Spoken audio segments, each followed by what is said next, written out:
Guillaume Falardeau, Léviat Légal, comment ça va bien? Moi, ça va bien, toi?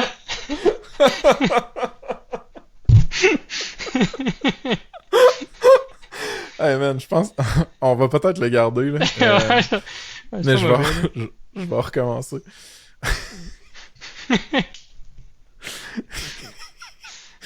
Guillaume, Guillaume Falardeau de Léviat Légal, comment ça va mon vieux? Ça roule, Mathieu. Je suis content de te parler. Aujourd'hui, on se crank une petite capsule où est-ce qu'on creuse sur un thème spécifique. Un thème qui est intéressant pour toute l'audience de founders et ou employés de SaaSpace, mais qui est aussi dans le domaine d'expertise de Léviat Légal, qui est un de nos partners, comme le monde savent maintenant, un de nos partners certifiés SaaSpace. Fac. Guillaume, aujourd'hui, on va parler de l'embauche d'employés overseas, donc à l'étranger, pas quelqu'un qui va rentrer sur ton payroll de façon un petit peu plus classique au Québec, avec les mêmes charges salariales et T4, R1, c'est ça les bons documents, right? À la fin de l'année. J'ai juste essayé de plugger les seuls documents que je connaissais. Yeah. Fait que, Guy, première question pour nous kickstarter, c'est est-ce que dans tous tes clients, mettons, en SaaS ou en tech, t'en as pas mal de monde qui, eux, embauchent à l'étranger? Ouais, il y en a pas mal. Tu sais, les raisons peuvent varier, là. Tu sais, il y en a que c'est parce qu'ils veulent faire un, disons, arbitrage géographique, de dire on va embaucher des développeurs dans tu sais, d'autres régions où les salaires sont plus compétitifs, comme ça on peut leur offrir des meilleures conditions de travail, mais c'est encore moins cher que ce qu'on aurait ici. Tu as d'autres personnes que c'est un truc un peu plus particulier, c'est de dire, ben, regarde, j'ai un employé qui était, tu sais, qui vivait au Québec, qui travaillait chez moi, là, il vient de déménager en France. C'est quoi que je fais, c'est quoi les options qui s'offrent à moi. Puis tu sais, on pourrait utiliser ça comme un exemple là, pour faire ça un peu, c'est un peu travailler en collaboration, toi et moi là-dessus, c'est dire, Sure. mettons que je te pose la question, là, Joël qui travaille avec toi, elle dit, hey, je m'en vais, je déménage en France, je veux continuer à travailler avec toi, c'est comment intuitivement, là, évidemment, tu dirais, c'est quoi les options qui s'offrent à toi pour Hmm. continuer à travailler avec? Right. Euh, ben, la bonne nouvelle, c'est que dans le fond, je suis client de chez vous, fait que je pourrais juste écrire puis tu me répondrais Ouais. sur quoi faire. Fait qu'avoir des bons avocats, ce serait une première piste de solution. Sinon, laisse-moi réfléchir 2 secondes. Je le sais for a fact que ton statut d'employé puis d'emploiement doit être clair, peu importe d'où tu travailles, parce que tu peux retomber un peu dans des zones weird de genre double taxation si tu travailles pour une compagnie de nation X, mais tu vis dans une nation Y, mettons. Fait que je m'assurerais de pas traiter ça à la légère tout court, là.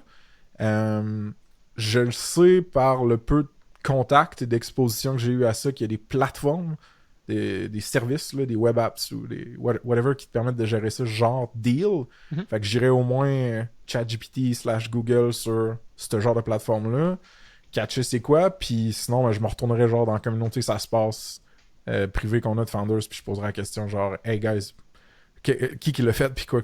Mais Ouais. c'est ça, je suis quand même, je suis pas tant Mhm. Joe connaissant là-dessus, là. Ouais, puis le timing est bon parce que tu sais, un des amis m'a appelé ce matin pour me dire, yo, j'ai une situation de même, mon employé qui s'en va aux États-Unis, tu sais, je fais quoi avec ça? Puis il y a une couple Ok. d'affaires, mais tu sais, partons un peu de la base de la théorie, là. Puis tu sais, utilisons aussi le droit canadien ou québécois ici là, pour les fins de la discussion. Tu sais, Ouais. règle de pouce, une personne travaille pour toi, tu as le choix entre, bon, l'embaucher de façon traditionnelle, tu sais, c'est un employé, tu y émets un T4 à la fin de l'année, tout ça.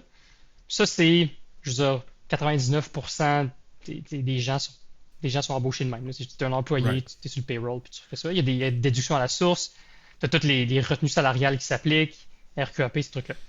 Puis Mhm. ça, le standard. Tu as, il y a- adressons un point particulier aussi, tu as aussi l'option d'engager du monde comme freelancer, qui est Ouais. une option qui est disponible, évidemment. Une chose que maintenant la majorité du monde savent, c'est que tu peux pas juste dire, bro, ça va être easy, je vais juste tout engager mon staff comme des freelancers, ils vont travailler temps plein pour moi, parce que, puis, je veux dire, je vais éviter les déductions à la source, puis tous ces petits avantages sociaux-là. Tu un truc que tu savais déjà, ou est-ce qu'on peut en jaser? Parce que quand même, une fois de temps en temps, si vous avez quelqu'un qui dit, hey bro, je viens d'avoir une idée, puis on va dire, hey, non, mais là, gros. Ouais, le bro wisdom. Ouais. Écoute, j'ai-tu une intuition là-dessus? Je sais que tu fais des déclarations de revenus comme entreprise à la fin de l'année, puis que ces déclarations-là de revenus sont vérifiées à un minimum, des fois à un maximum si t'es pas chanceux. Puis là, après ça, ils vont aller checker justement tes postes de dépenses, qu'est-ce que tu as versé en salaire, mettons, à l'interne, le montant de ton payroll versus à l'externe. Puis j'imagine que si tu t'as, je sais pas, là, t'as des centaines de milliers de dollars qui passent en payroll, mais que c'est pour des freelancers, des travailleurs autonomes, à un moment donné, ça peut lever un flag, I guess, au niveau du gouvernement, soit provincial ou fédéral, qui disent ouais, mais là, tu sais, légalement, t'es quand même tenu de contribuer, genre, de la même manière que les autres compagnies à ces charges-là qu'on relève des Mhm. salaires, genre. Ouais. Éclaire-moi, là. Ouais, c'est à peu près ça. Puis tu sais, avec le temps qu'on a, peut-être pas besoin d'aller en détail tant que ça, mais là, c'est vraiment dans la bonne direction. C'est de dire, tu sais, si jamais tu essaies de schemer puis de passer ton staff comme des freelancers pour éviter les charges sociales, évidemment, l'impôt, tu sais, l'Agence du revenu subit un dommage. Genre, tu sais, là, je pense pas que tu vas pouvoir schemer comme ça. Fait qu'il y a des critères à rencontrer pour être effectivement considéré comme un travailleur autonome versus un employé. Tu sais, il y a plein de critères à Hmm. rencontrer. Puis, tu sais, vite de même, est-ce que l'employé supporte un risque par rapport à l'emploi? C'est celui qui est en charge de son horaire ou se fait tout imposer? Est-ce qu'il prend un risque financier par rapport aux opérations? Si il n'est pas performant, est-ce qu'il va quand même avoir son salaire? Est-ce qu'il est propriétaire de son matériel d'emploi et tout ça? Si la Hmm. réponse n'est pas non à tout ça, ben, tu es clairement un employé. Tu rentres le matin, tu te fais dire quoi faire, tu fais ta job, puis Mhm. tu prends pas de risque financier autre que juste ça, faire ton travail et être payé. Fait que la Ouais. réponse courte pour les bros out there, c'est que tu peux pas juste, ben, tu peux faire ce que tu veux, mais les chansons que ça passera pas à un certain moment ou à un autre. Puis tu vas te faire peut-être rétroactivement collecter ou cotiser pour ces déductions à la source ou ces Mhm. cotisations sociales impayées là.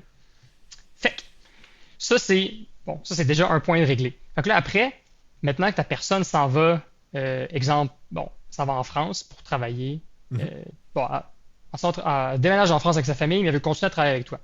Fait que Ouais. là, tu as des options qui s'offrent à toi. Tu pourrais dire, bon, je vais me faire une filiale en France qui, elle, va avoir son numéro, tu sais, genre, tous ses numéros d'employeur, qui va l'embaucher là-bas, qui va faire toutes les déductions à la source, toutes les charges sociales qui sont en France, genre engager un cabinet comptable là-bas, des avocats là-bas, puis Ouais. gérer ça. C'est sûr que là, ton réflexe sur en c'est de dire, hey, ça commence à être du trouble, là. Ben, il faut que ça soit genre une ou une employée ou un employé que c'est genre ta business va mourir sans ça parce que tu plus que dédoubles l'admin, surtout dans un pays, mettons, où est-ce que le tape rouge, le red Ah tape ouais, est plus élevé en France, mettons. Là. ouais. Ouais, il y a ça aussi. Puis, tu sais, imagine un autre exemple avec un de nos clients qu'on discutait récemment, c'est de dire, ben, OK, moi, j'engage euh, trois Américains pour travailler avec moi, puis ces trois-là sont Ouais. dans trois États différents. Fait que Hmm. là, tu as des règles différentes qui s'appliquent. Fait que tu viens de tripler ton admin pour engager du monde. Ouais. Fait que c'est pas nécessairement, euh, c'est pas ton meilleur play. Il y a l'option numéro 2 qui est de dire, un peu comme mon exemple qui fonctionne pas, qui est l'exemple de tantôt, c'est de dire, ah ben, je vais l'engager juste comme freelancer. Je vais lui faire signer un Ouais. contrat de travailleur autonome, il va travailler avec moi. Évidemment, encore une fois, tu as le même problème. Tu sais, c'est pas parce qu'il est en France ou aux US que ces règles-là ne s'appliquent pas. Puis là, évidemment, il y a toujours des discussions à savoir comment que les règles s'appliquent, c'est quoi les paramètres pour déterminer qu'une personne est un employé ou un freelancer, travailleur autonome, dans différentes juridictions. Mais ces règles de pouce, là, Canada, États-Unis, c'est vraiment similaire. Donc, tu la personne qui travaille 40 heures par semaine pour toi, que tu lui fournis un laptop, que tu dictes son horaire, c'est un employé, là, c'est pas un freelancer. OK. Et donc, cette option-là serait pas vraiment ouverte à toi, ou genre, tu pourrais le faire, mais c'est pas une bonne idée. Puis là, il y a l'option numéro 3, qui est elle que tu as mentionné un peu plus tôt, c'est tout ce qui est ce qu'on appelle les Employer of Record. Fait que tu sais, un Deal.com, Remote.com, Rippling, qui le font aussi, ça vaut la peine un peu d'en jaser là, pour un peu expliquer le concept. Ben, en fait, t'es-tu familier avec ça? Je suis familier avec ces compagnies-là juste en surface. C'est-à-dire, je connais le nom Deal. Ouais. Remote, j'ai déjà entendu, je pense. Puis après ça, je le sais qu'il y a une protection dans la relation employeur-employé qui peut venir de l'utilisation de ces plateformes-là. Mais même quand tu dis Employee of Record, genre, faudrait que je le chat GPT, là. Je pourrais Mhm. pas te définir c'est quoi. Ouais. Fait que tu sais, l'objectif de ces entreprises-là, c'est leur mission à la base, c'est vraiment juste de faire une abstraction de toute la complexité réglementaire de ce qu'on vient de discuter. Au final, eux, ils ont compris le pain des entreprises qui veulent engager un, deux employés étrangers, puis d'avoir à se conformer à ces obligations-là, illégales, fiscales, réglementaires-là. Eux, ils se sont dit, regarde bien, je vais régler le problème pour tout le monde. Je vais moi-même prendre la charge d'avoir une filiale dans chacun de ces pays-là, d'avoir des comptables, des avocats dans chacune de ces juridictions-là pour savoir comment ça se passe. Puis à toutes les fois que toi, tu veux engager quelqu'un sur ton payroll, tu veux dire que tu veux, dans l'exemple qu'on donnait, tu sais, Joël est rendu en France, tu veux dire, bah, je veux continuer à travailler avec Joël, mais via la France, puis je veux pas avoir à me casser le basic avec tout ça. Ben, Deal, eux, ce qu'ils vont faire, ou Rippling ou Remote, ils vont engager la personne pour toi. Donc, vraiment, elle va être, en pratique, là, elle va vraiment être sur le payroll de Remote ou Rippling. Ensuite, disons Rippling comme l'exemple, parce que c'est avec eux qu'on travaille le plus, ils se retournent vers toi, puis ils disent, check, moi j'ai engagé Joël au salaire que tu voulais la payer. Je fais ensuite un contrat avec toi ou avec SaSpace. Fait qu'il y a un nouveau contrat entre SaSpace et Rippling, en vertu duquel Rippling te sous-traite le travail de cet employé-là. OK. Et Rippling s'occupe des charges sociales, de la réglementation. Si jamais tu veux, je sais pas, faire des Déduction à la source aussi, déductions à la mettons? source. Si tu veux, OK. par exemple, en fait, vraiment tout pour toi. Si tu veux aussi, par exemple, changer les termes de son contrat d'emploi ou mettre fin à son contrat d'emploi, ben eux, c'est eux l'employeur réel. Donc, tu sais, si toi, tu dis, ben, j'ai plus besoin de toi, Joël, demain, évidemment, eux, c'est eux qui supportent ces obligations-là juridiques parce que c'est leur employé à eux. Donc, eux, ils Hmm. vont s'assurer que, tu sais, que tu respectes les normes en matière de droit de l'emploi local. Et eux, au final, ce qu'ils vont faire, c'est qu'ils vont juste te dire, ils vont juste t'envoyer une facture au final. C'est toi, tu vas dire, c'est toi, tu leur dis Alright. check bien. Puis là, ils ont vraiment fait une bonne abstraction. Toi, tu vas juste leur dire check point. Moi, je veux engager Joël, régler tout le reste. Eux, ce qu'ils vont faire, c'est dire parfait, c'est quoi le salaire que tu veux lui payer, c'est quoi le nombre de vacances que tu veux lui donner, tout ça. Puis ils vont juste, chaque 2 semaines, il va y avoir une déduction à la source, ou pas une déduction, mais ils vont prendre l'argent dans ton compte où tu vas payer, puis ils vont la payer elle, ils vont s'occuper des déductions à la source, ils vont tout s'occuper de tout. Puis ils vont aussi te charger un frais mensuel de SaaS, puis de mémoire, je sais plus on est rendu à combien, là. Il y a un moment où c'était comme entre 250 puis 500 par employé par mois. Puis eux Ouais. s'occupent de tout le reste. Puis, Guillaume, je t'interromps, mais est-ce que dans. Fait que j'imagine, là, mettons, la personne, elle a un accident de travail ou elle fait une burn-out, par exemple. Ben là, cette personne-là, mettons Joël est en France, puis il y a un malheur qui arrive comme ça, elle dealerait directement avec Rippling ou avec moi, genre? Avec Rippling. Puis OK? Rippling, évidemment, dans ta relation contractuelle avec Rippling, eux, ils vont s'assurer que toutes les obligations que eux vont supporter comme étant employer of record, c'est pour ça que ça s'appelle comme ça, c'est l'employeur sur papier de la personne, que toutes les obligations que eux supportent, ils vont te leur virer à toi. Fait que si OK. jamais, mettons, tu mets fin à son contrat d'emploi, du jour au lendemain, au lieu de respecter, là, en France, ça doit être 6 mois de préavis. Si, mettons, tu ne respectes pas le 6 mois de préavis, ben, ils vont dire, elle me claim 6 mois de préavis, tu n'as pas respecté ton obligation, tu me le payes, toi, tu vas le payer à Replay. Fait que ça va pas te soustraire à tes obligations, c'est eux qui le supportent, puis ils te les passent par la suite. Fait Fait que, que c'est employer of record, pas ouais, employee of record, comme j'avais dit. exact. C'est bon. Ouais, ouais. Super. Fait que t'as beaucoup, beaucoup de gros avantages parce que ça vient vraiment simplifier la relation. Au final, c'est un SaaS, là. Fait que c'est next, next, next. Puis souvent, mettons, Rippling, c'est un bon Ouais. exemple, c'est rendu intégré à leur suite de logiciels RH, là. Fait que, tu peux faire la paie des employés locaux, la paie des employés étrangers. C'est vraiment tout imbriqué dans une solution SaaS de HR, onboarding, tout ça. Donc, c'est vraiment simple, c'est vraiment facile. Puis, ça fait en sorte que tu n'as vraiment pas besoin de te casser le basic avec toute la complexité qui est derrière, qui est juste complètement débile si tu avais à faire toi-même seul ou genre Ouais. avec ton équipe pour le côté admin. Pour te donner un petit exemple, là, un petit contraste, il y a peut-être un an, j'étais sur un appel avec un de nos clients qui a peut-être 4-5 employés ou qui voulait engager 4-5 employés US dans 5 États différents. Mhm. Puis il m'avait dit, ah ouais, ben, on, si j'ai eu un appel avec une avocate aux États-Unis en droit du travail. Elle m'a dit qu'elle pourrait mettre une structure en place pour se conformer dans chacune des juridictions. Puis eux, ils s'occuperaient justement de, de tout ce travail-là. Ça coûterait à peu près genre 700 000 par année. Genre, 700 Wow. 000 par année. Puis là, Jesus. fait que tu sais, évidemment, peut-être qu'elle a pesé fort sur le crayon sur la patente, là, mais l'idée, c'est juste que le coût de conformité parfaite, là, si tu veux vraiment tout faire à la lettre, Ça c'est ressemble à ça. c'est pas mal élevé. Puis, même si c'était comme OK. le tiers de ça, ça reste comme vraiment, c'est vraiment important versus là, comme 250 $ par mois pour sous-traiter Puis, cette relation-là. toi, t'as des entrepreneurs qui ont utilisé des plateformes comme Rippling, mettons. Est-ce que c'est relativement léger comme expérience utilisateur? C'est-à-dire, ça ajoute une charge d'admin un peu plate pour les entrepreneurs ou pas tant? Non, c'est vraiment simple. Puis, honnêtement, puis ça, on va en passer. C'est tellement simple que les gens ont vraiment la relation contractuelle réelle est tellement abstraite que les gens ont vraiment pas comme ils ont pas le feel de c'est quoi avec qui j'ai le contrat puis avec qui j'ai la relation contractuelle. Fait que le monde là, ils passent leur vie au complet à penser qu'ils sont directement employés de SaSpace, alors qu'en réalité, ils sont employés de Rippling et sous-traités à SaSpace. Puis tu sais, dans le day-to-day, on s'en fout un peu, là. Je veux dire, tu rentres Ouais, à la ouais, job, je tu fais ta comprends. job, tout ça. Mais il y a des situations edgy qui, elles, se produisent, puis là, ils se rendent compte, genre, oh, tabarouette, j'ai pas pensé à ça, puis j'avais pas réfléchi au fait qu'il y avait un intermédiaire entre nous deux, puis comment ça Hmm. l'impactait notre relation, puis une couple de trucs qui peuvent arriver. Sur le chèque de paye, c'est-tu écrit Rippling ou ça se passe? Rippling. OK. Fait qu'il il y a un niveau de transparence, Mhm. quand même, qui est là par rapport à l'employé, dans le fond.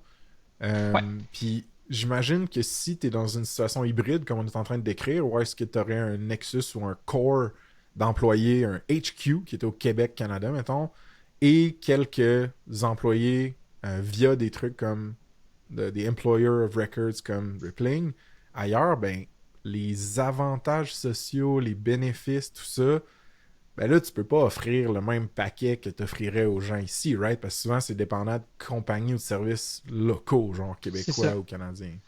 Exact. Puis des fois, il y a certains employer of record qui vont aussi fournir des avantages sociaux additionnels. Exemple, ils disent, tu peux payer un petit OK. peu plus cher, puis eux, ils te rentrent dans leur plan d'assurance collective, parce que, évidemment, tu sais, Rippling ont des employés pour tout, tu sais, des centaines de compagnies. Donc, des fois, ça te donne certains avantages Mais si j'avais supplémentaires. pas pensé à ça, ouais. Ouais. Fait que, tu sais, Parce que là, eux, ils peuvent offrir, mettons, une certaine couverture sur l'assurance maladie si jamais tu tombes malade puis tu dois. ouais, Parce qu'ils ont du volume pour négocier, genre. Parce que c'est un huge employer, dans le fond, dans une autre market ou une autre locale, exact. genre. Exact. Puis, tu sais, ce qui est Ouais. drôle, c'est que ce concept-là d'employer of record existe depuis, tu sais, des années, là. Il y a peut-être, mettons, 10 ans, je me rappelle en avoir révisé un ou négocié un pour quelqu'un que je connais. Mais tu sais, les joueurs legacy là, qui faisaient ça avant, tu sais, Trinet est un bon exemple, ils ont OK. tellement échappé l'expérience utilisateur, puis c'était Hmm. tellement comme pas bien abstrait, cette complexité-là, qu'au final, c'était beaucoup d'admin pareil. Fait que les nouveaux joueurs qui ont rendu ça SaaS, tu sais, next, next, next, exactement comme si c'était ta plateforme de paye. Puis dans le cas de Rippling, j'ai l'air de faire une pub pour Rippling, là, mais tu sais, c'est vraiment bien fait. Tu sais, je veux dire, toi, à la fin de la journée, tu fais next, next, next, next, tu fais la paye pour tout le monde, puis il Ouais. t'envoie il prend le montant de ton compte de banque, là. Fait que c'est vraiment, vraiment simple. Fait qu'il y a eu une grosse expansion de ces joueurs-là, surtout pendant la COVID, où l'embauche remote était un peu plus, ben, il y en avait pas mal plus.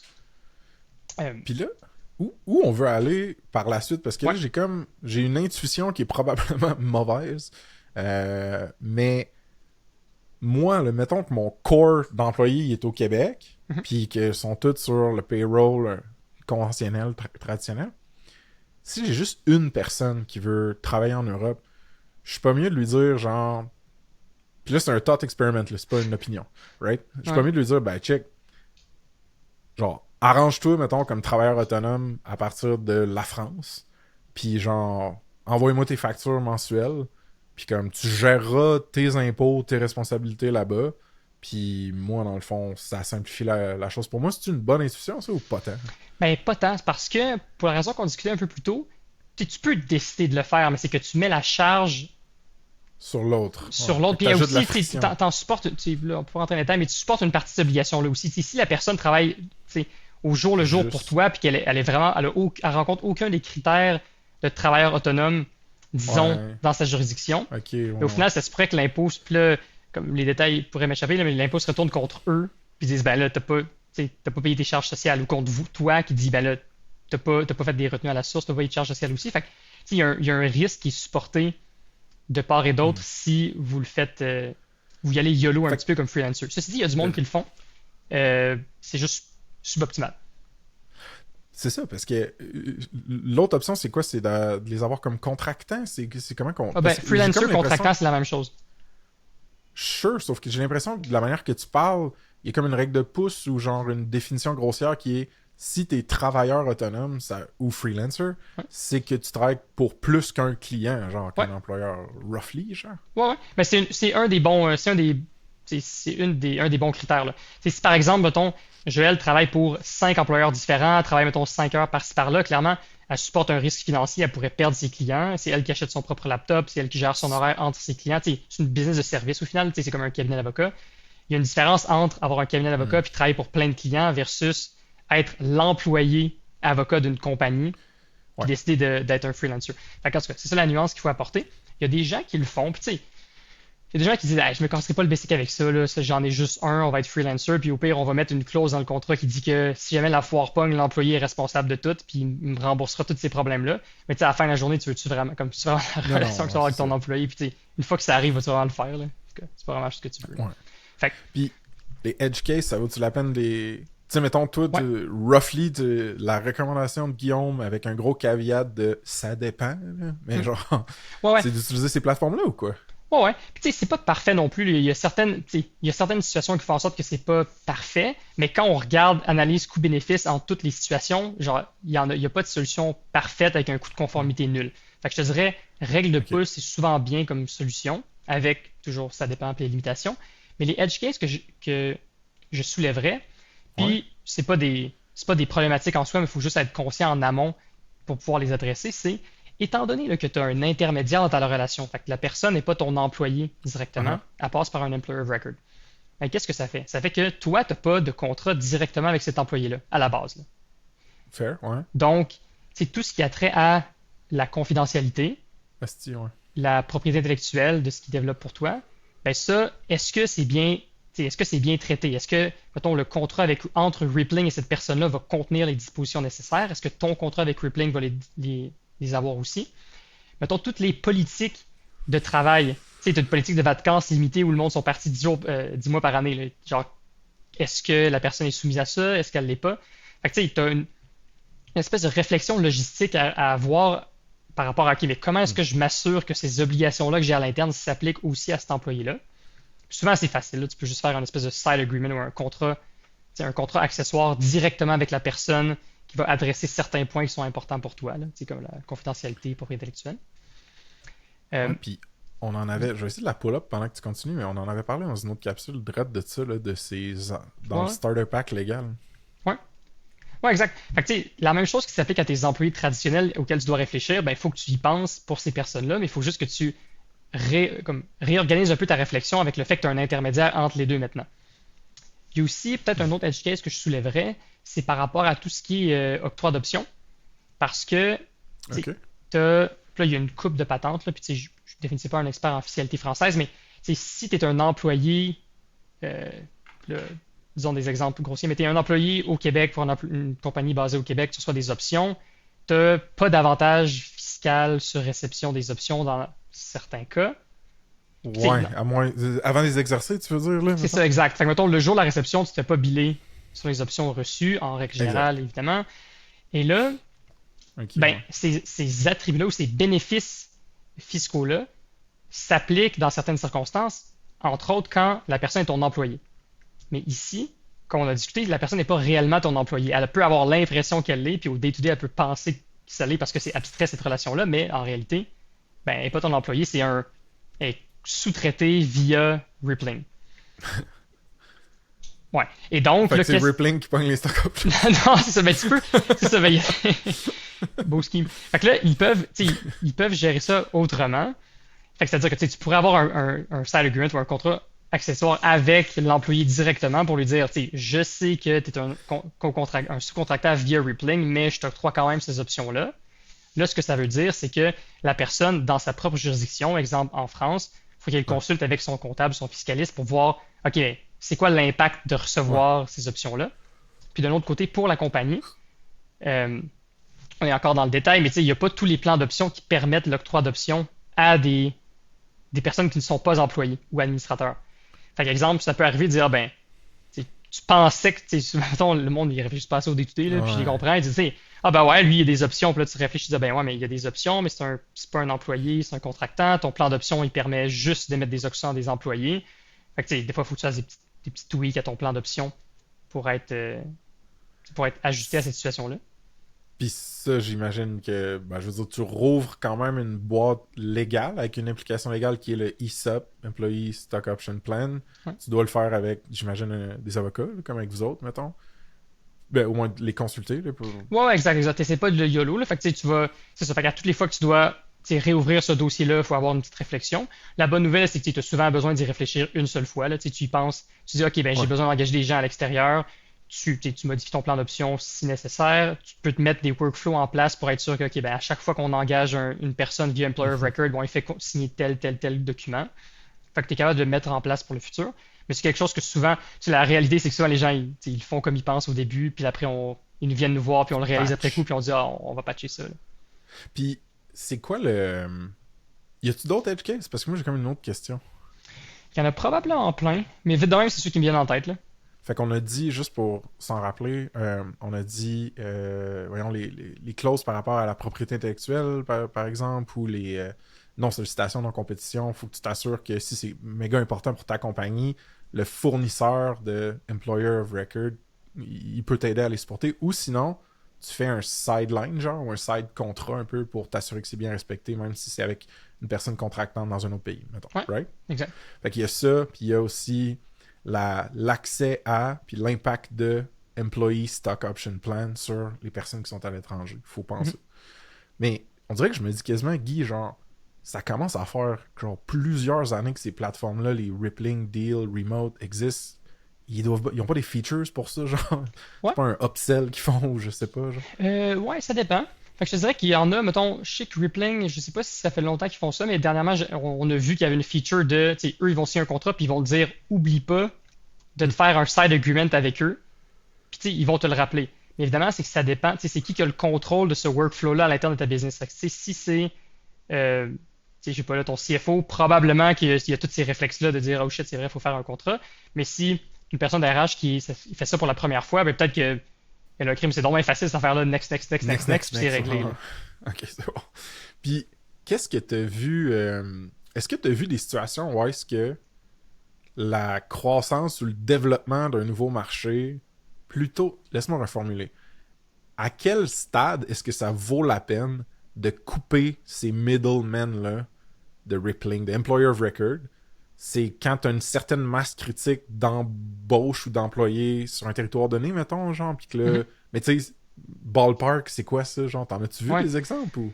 Ouais, mais tu sais, c'est vraiment, comme, au final, c'est vraiment juste une analyse coût-bénéfice. Là. C'est à quel point ton coût de conformité va être plus élevé Exact? en Ouais. fait, ouais, à utiliser Rippling à genre 500 $ par employé par mois versus tout le faire à l'interne. De faire Fait une que tu sais, filiale, mettons, puis ouais, de faire une comme faire filiale puis tes... tout le gérer dans plein de, tu sais, dans plein d'états. Dans l'exemple que j'avais donné un peu plus tôt, c'est l'employé qui s'était fait donner une quote de genre 700 000 tu sais, pour le Ouais. gérer. Là, évidemment, on commence à être comme pas mal d'employés. Je veux dire, faisons le calcul quick, là. Tu sais, t'as 500 fois 12, c'était genre 6 000 par année. Fait que, tu sais, Quel genre de calculatrice tu utilises? ah, ben sophistiqué, là, la petite calculatrice. Fait que, tu sais, je veux dire, qu'est-ce que j'avais dit, c'était 700K? 100 000 divisé par 700K le cost Fait que tu sais, t'es of comme à doing 100, business. 100 quelques employés, là. Fait que tu sais, Ok, ouais. mais tu sais, évidemment, peut-être que cette quote-là est grossly overestimated, là. Fait que tu sais, si, mettons, on arrive à quelque chose de plus bas, tu sais, comme, ça commence peut-être à se poser la question quand t'es rendu à 10-15 employés dans une juridiction, ça vaut peut-être la peine de se poser la question, là. Intéressant, man. C'est vraiment intéressant, puis on va pouvoir mettre dans la description justement ces outils-là qu'on a mentionnés, puis évidemment le contact info de Leviat. C'est-à-dire que si le monde a des questions par rapport à ça, je pense que c'est bon d'avoir une ressource de confiance pour juste pigner puis s'assurer qu'on se met pas les pieds dans les plats à l'étranger. Mhm. Oh. Yeah. Euh, Puis aussi, puis fun fact, là, maintenant qu'on en pense, il y a aussi une couple de considérations, parce que j'étais dans une discussion récemment avec ça, c'est que genre, c'est de dire, si mettons, là, tu as un SOC 2 compliance, là, tu sais, exemple, tu es une compagnie qui hmm. gère beaucoup de données sensibles à Ouais, l'interne, j'avoue. tu as euh, tu sais, des certifications comme SOC 2, par exemple, par rapport à la façon dont tu gères les données quand tu les traites à l'interne et tout Hmm. ça, ben, il y a aussi une réflexion évidente à avoir sur, ben, ok, est-ce que je pourrais ou je devrais permettre à tous mes employés d'aller dans n'importe quelle juridiction pour travailler? Souvent, tu sais, il y en a beaucoup de clients qui ont ces réflexions-là à l'interne de dire, tu sais, est-ce qu'on fait des exceptions pour tous les employés, pour tous les pays? Tu sais, si par exemple, la personne s'en va en Arabie Saoudite, ben, on sait qu'il n'y a peut-être pas nécessairement, ou en Chine par exemple, t'as pas un super contrôle sur tes données. Fait qu'à un certain Ouais. moment, tu peux dire, ben, c'est pas mal sûr que je suis en violation de toutes mes obligations de SOC 2 J'avoue, dude. SOC 2 compliance si j'ai des employés qui ont des données sensibles à l'interne dans d'autres pays qui offrent pas les mêmes protections. Fait que c'est une autre chose à garder sur la liste, mais ça Puis reste des avec edge toutes cases, là. les... Ouais, ça reste un edge case, mais c'est vraiment intéressant parce que même pour une acquisition, un M&A, si t'as des joueurs critiques qui sont dans des territoires où est-ce que géopolitiquement l'acquéreur est pas full down avec ces places-là, peut-être que ça peut être comme une liability ou un risque, genre, dans Ah, ton absolument. acquisition. Absolument. Puis là, après, ça devient une question d'affaire de dire, OK, ben, est-ce qu'on fait juste permettre certains pays, c'est où est-ce qu'on trace la ligne, puis avec quel genre d'employés on peut se permettre de faire ça. Ouais. Fait que la morale de l'histoire, c'est faut pas que ton lead tech soit en Corée du Nord, mettons, pis t'es correct. C'est ça, idéalement pas, là.